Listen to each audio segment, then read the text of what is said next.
Welcome to this week's video about upgrading your 22 kilowatt hour battery to the new ZE40 battery pack. Last week I explained the benefits and pros and cons of the battery, and this week I'm actually going to be showing you how the process is done, how the battery upgrade is actually physically done on the car. If you didn't see last week's video, top right little eye icon, click that, watch that video first, then come back to this afterwards.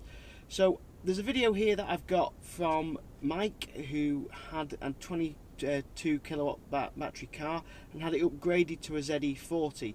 He kindly let me have the footage from his YouTube channel and display it on here with an actual talk through. He just posted the raw footage of the video for you to see how it's done, and I'm going to actually talk you through what was actually done.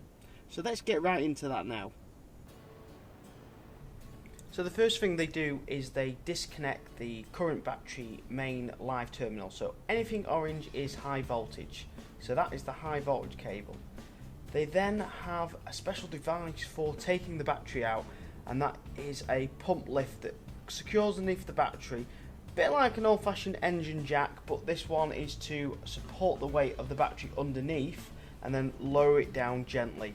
There's a couple of bolts that they unscrew, and then that will allow the battery just to fall out. Once they've got the battery out, they then wheel it away, and they'll then jack that battery off that stand using an old traditional like engine jack. Take the battery out of its brand new delivery case. This is the new ZE40 battery now, remember. They then jack that ZE40 battery and put it on that pump stand for the battery like we saw before.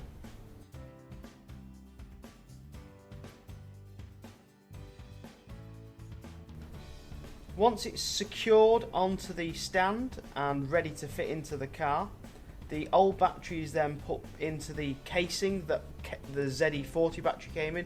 Obviously you've got to remember these two batteries are the same size, same dimensions, so it will fit back into the casing and obviously fit securely back into the car. Once it's pumped up to the car's height and secured in place, it's the matter of obviously zipping up the screws again, or should I say bolts,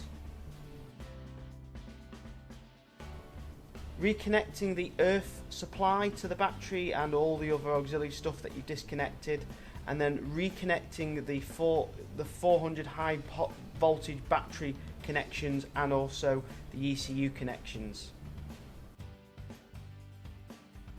Then once that's done, they can then lower the car off the ramp, and the rest of it is all software based.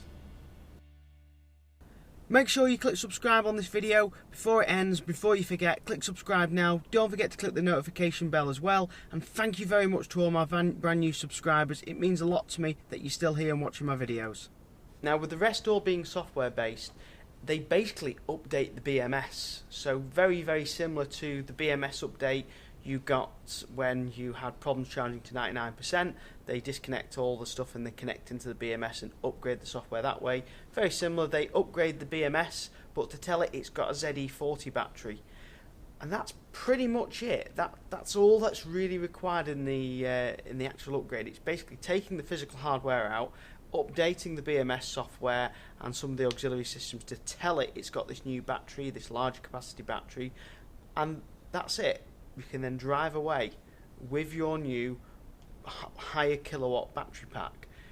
It does beg to question why you're not seeing more of this from other manufacturers. Now, since I've made the first video, but in between making this video, Nissan have announced that they're going to start doing battery swaps.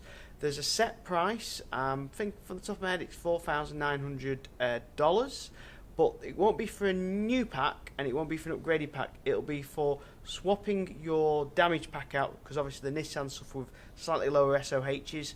So if you have a battery with 80% SOH, they'll swap it for a battery with 100% SOH. And basically what they're doing is they're getting two packs.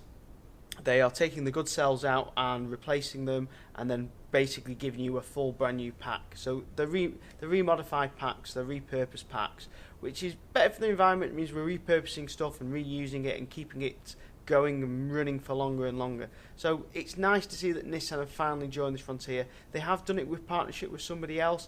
Full details will be in the description down below when I find the news article and snap it in there, because I'm only going off the top of my head what I read on the forums, but it looks like really exciting news. Special thank you again this week to my 2 patrons. If you're not a patron yet, check out my Patreon link up here. If not, click the subscribe button down here. Don't forget to check out my other videos here, and I'll see you again next week. Thanks very much, and I'll see you again soon. Bye.